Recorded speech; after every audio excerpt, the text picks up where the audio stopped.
Começando mais um episódio do seu quadro favorito, do meu quadro favorito, Encher a Carteira, um quadro onde, ao vivo, na prática, desde janeiro de 2020, a gente investe R$500 por mês no Brasil e R$500 por mês no exterior para montar uma carteira global de investimentos e te ensinar na prática como é que você monta uma carteira exclusivamente focada em renda variável. E no episódio do mês agora, de março, a gente está com uma discussão muito interessante. A gente vai passar por uma série de coisas. Nossa carteira, que está com saldo de dividendos recorde, mais uns R$500 de aporte, vai passar o que está acontecendo com o S&P, com o Ibovespa, com o IFIX, com o Tesouro, relações fundamentais que você não pode esquecer, também o risco de recessão nos Estados Unidos, o gráfico do apocalipse, que a gente já viu aqui algumas vezes, predizendo uma recessão, vamos explorar isso, juros americanos em alta, previsão de cortes de juros do Fed também bem de maneira devagar e a previsão de próxima alta do Copom. Tudo isso no nosso episódio de hoje, então fique antenado, por assim dizer. Mas vamos começar aqui do começo, a gente sempre começa olhando os resultados da nossa carteira, tá? O que aconteceu com a nossa carteira de investimentos neste último mês? Vamos começar com um comparativo do Brasil, legal? A nossa carteira no último mês ela ficou no zero, o valor que a gente tinha no começo do mês, o valor que a gente tem agora no começo do mês, exceto os nossos dividendos, e o Ibovespa recuou 1,9%, tá? Como é que a nossa carteira se manteve nesse cenário? Ela se manteve porque a nossa carteira ela é equilibrada, enquanto o Ibovespa, aqui ó, vamos pegar, no último mês sofreu uma queda, o IFIX, o índice dos fundos imobiliários, no último mês, ele deu uma alta muito forte de quase 6%. Como a nossa carteira ela é composta entre fundos imobiliários e ações em uma proporção de um pouco mais ações, um pouco menos de fundo imobiliário, 60-40 no Brasil, por assim dizer, nossa carteira conseguiu segurar as pontas, apesar de que nossos fundos imobiliários, absolutamente todos, continuam no vermelho, tá? Enquanto no exterior é a situação oposta, as ações praticamente todas estão no azul, apesar da queda do índice americano. E entrando no comparativo do exterior, olha só o que aconteceu, vamos lá. No último mês, o S&P caiu impressionante 7,3%, com o medo de uma recessão que pode estar chegando nos Estados Unidos. A nossa carteira caiu só 1,3%, por conta da nossa exposição no S&P não ser tão voltado para a tecnologia que puxou muito para baixo, e a nossa carteira está cada vez mais exposta em REITs e não em estoques, tá? Isso faz parte da nossa estratégia do momento, em que as estoques descolaram muito da realidade. Não que elas estão caras, porque o caro de fato ele não existe, uma coisa é cara e todo mundo continua pagando caro por aquilo, não é caro, é o preço certo.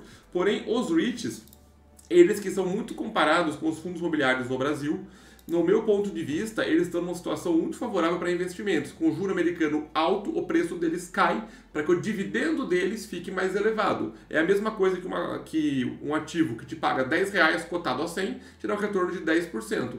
Se a renda fixa estiver pagando 15, o preço desse ativo vai cair para que os R$10 de dividendo fiquem atrativo. Por exemplo, ele cai para R$50, porque agora 10 de dividendo em cima dos 50 são 20% de retorno, contra 15 da renda fixa no meu exemplo hipotético. O que aconteceu com o ativo? Nada, simplesmente ajustou ao prêmio de risco da situação macroeconômica. E é por isso que essa relação que a gente enxerga aqui, a exemplo do Brasil, quando os juros sobem, a renda variável ela cai.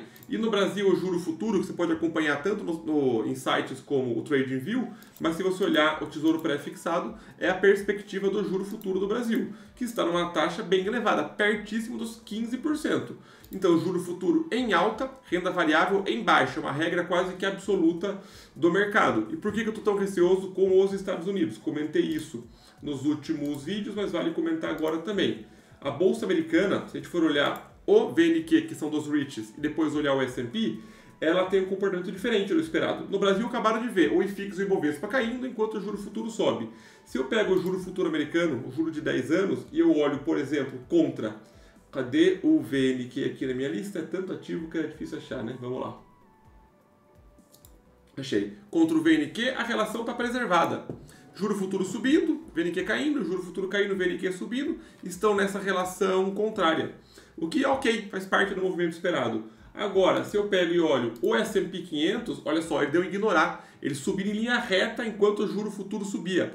Juro futuro subindo aqui, ele ignorando. Juro futuro subindo aqui, ele ignorando. Será que agora ele vai ter uma recuada para voltar para a sanidade, voltar para a realidade? Que ele por mais de 2 anos ignorou completamente os movimentos dos juros por conta do ânimo de mercado, euforia de mercado. E aí começam a sair notícias aos montes de que uma recessão pode vir a estar a caminho dos Estados Unidos.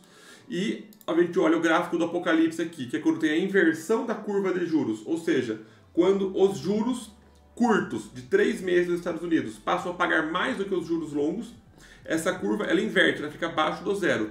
E todas as recessões, que são essas áreas aqui em cinza, tá? Todas elas foram predecessidas, se essa palavra existe, foram antecedidas, essa é a palavra, antecedidas da inversão da curva de juros.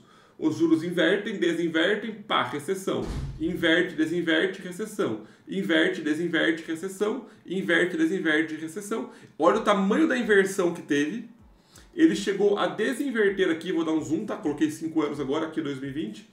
Ele inverteu, ele desinverteu e inverteu de novo agora. Essa inversão aqui foi a mais longa que a gente já teve, por conta do que aconteceu em 2020. E aí subiu, ele desinverteu e inverteu de novo.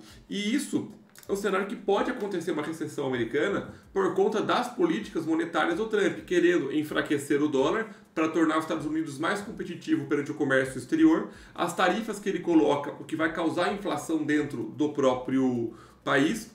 E uma série de movimentos macroeconômicos que a gente vem vendo, tanto acontecendo com a China, com a Europa, com os Estados Unidos ventilando sair da OTAN para que a Europa tenha mais custos de tirar o custo de proteger o mundo dos Estados Unidos e fazer que eles tenham mais investimento na parte bélica e de proteção.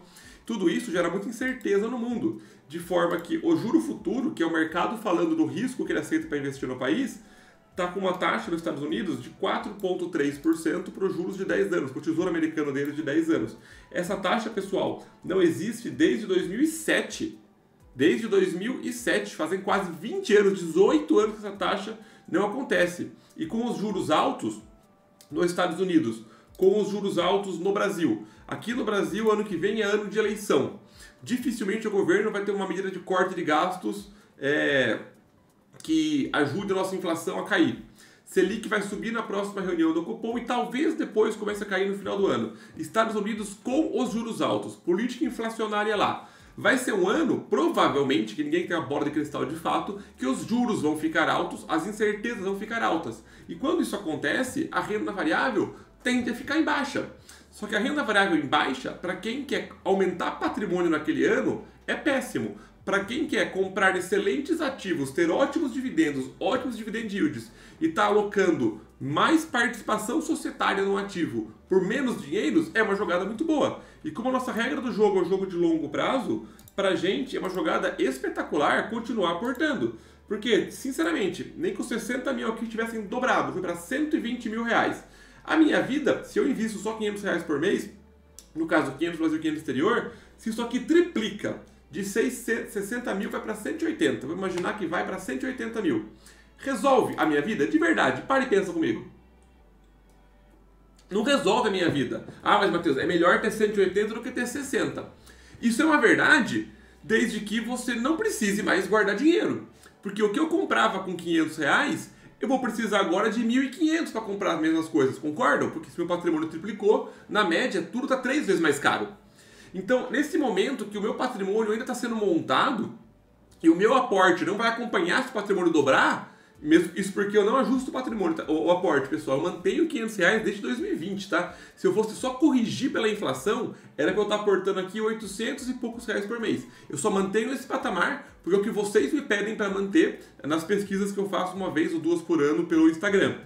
Então é um aporte mantido que eu quero que as coisas fiquem mais baixas por mais tempo, enquanto eu monto a minha posição. Enxergam a diferença da visão de alguém de fato que investe por longo prazo, de alguém que quer só ver o ego subir e o patrimônio de fato aumentar? Então é importante enxergar isso daí. E dentro desse cenário, a gente consegue galgar muitas oportunidades.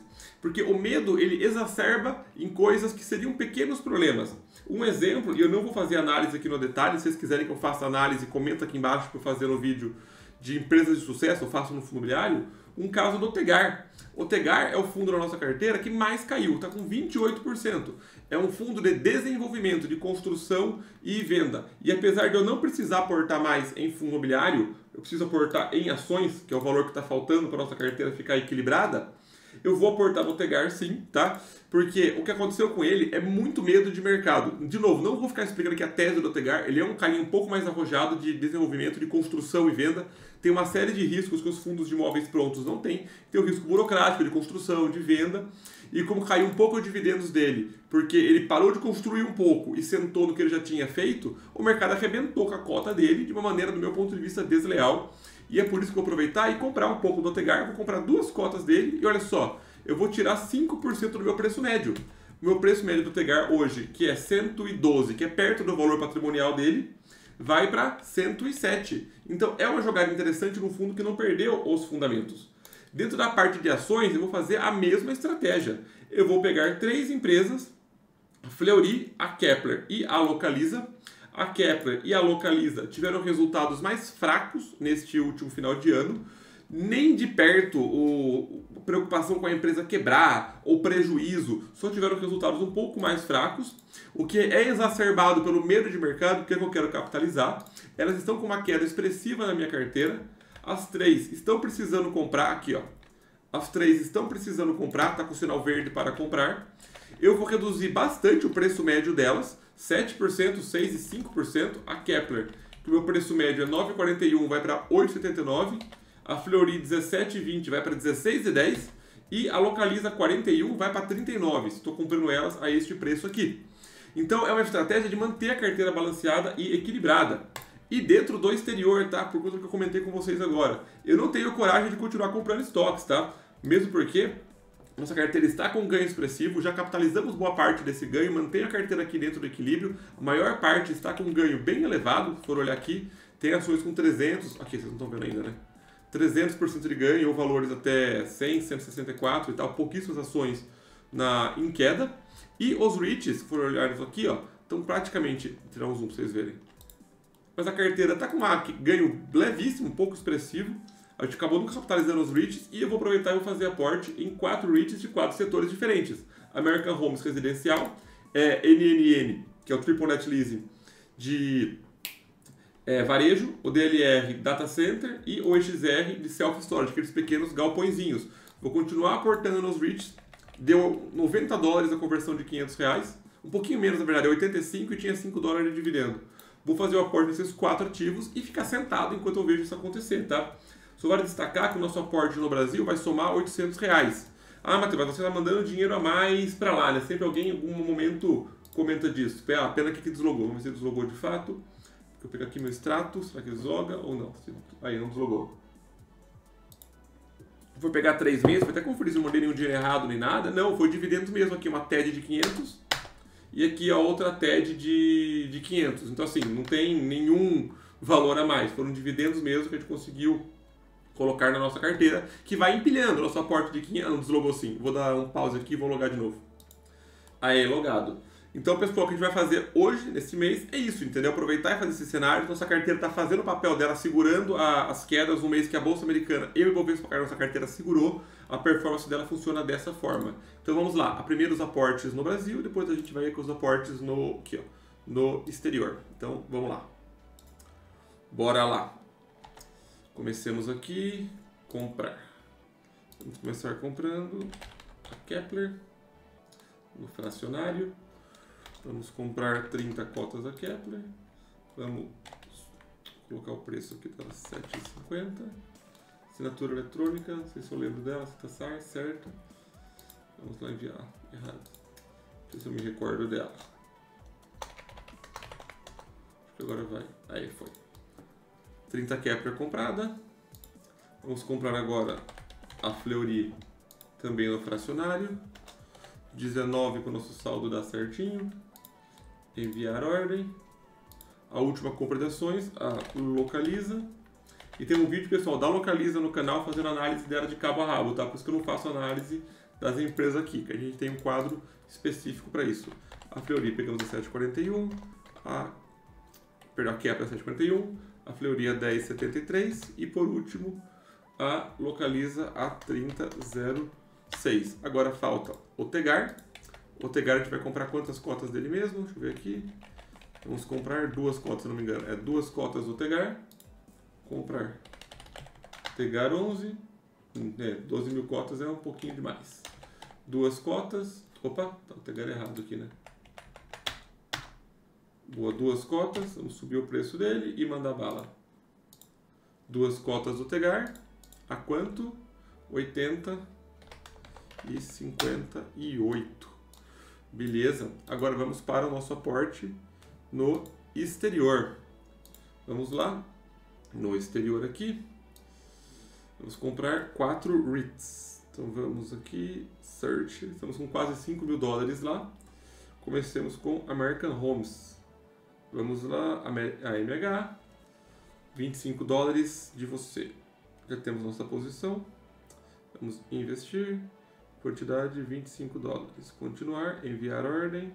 E você que está acompanhando os seus aportes, deixa o like aqui. É muito importante para o nosso canal continuar crescendo. Entender que vocês gostam desse conteúdo.